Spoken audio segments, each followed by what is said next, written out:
Operation सिंदूरचं celebration, शेगावात पेढे वाटून आणि फटाके फोडून जल्लोष। बुलढाणा जिल्हा प्रतिनिधी सूरज देशमुख यांनी घेतलेल्या सविस्तर माहितीनुसार भारतीय लष्कराकडून पाकिस्तानातील दहशतवाद्यांच्या अड्ड्यावर मध्यरात्री एअर स्ट्राईक केलं। ऑपरेशन सिंदूर नावाखाली एअर स्ट्राईक करण्यात आला।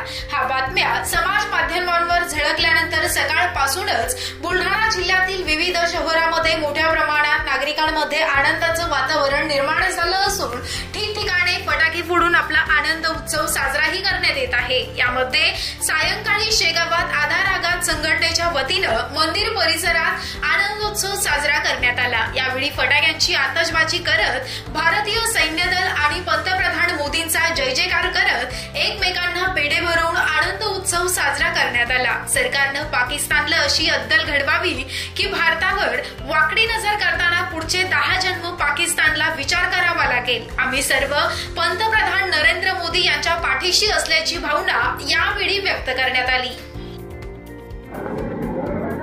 आज जी पाकिस्तानवर स्ट्राईक झालेली आहे त्यासाठी आम्ही सर्व आधार आघात संघटनेच्या वतीने भारतीय लष्कराचं अभिनंदन करण्यासाठी आणि हा आनंदोत्सव साजरा करण्यासाठी इथे एकत्र जमलो आहोत।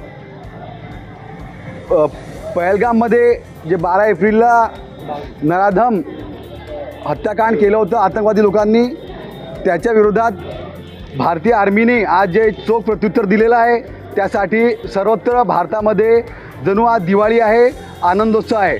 आणि त्याचबरोबर पहलगाममध्ये जे शहीद झाले होते त्यांना आज खऱ्या अर्थाने श्रद्धांजली आपण वाहत आहोत। त्यासाठी आम्ही आज आधार आघात संघटनेच्या वतीने संपूर्ण शहरामध्ये आमची छोटीशी एक रॅली काढली आणि भारत माता की जय, वंदे मातरम या सर्व घोषणा दिल्या। त्याचबरोबर मिठाई वाटप करून हा आजचा आनंदोत्सव आम्ही साजरा केला।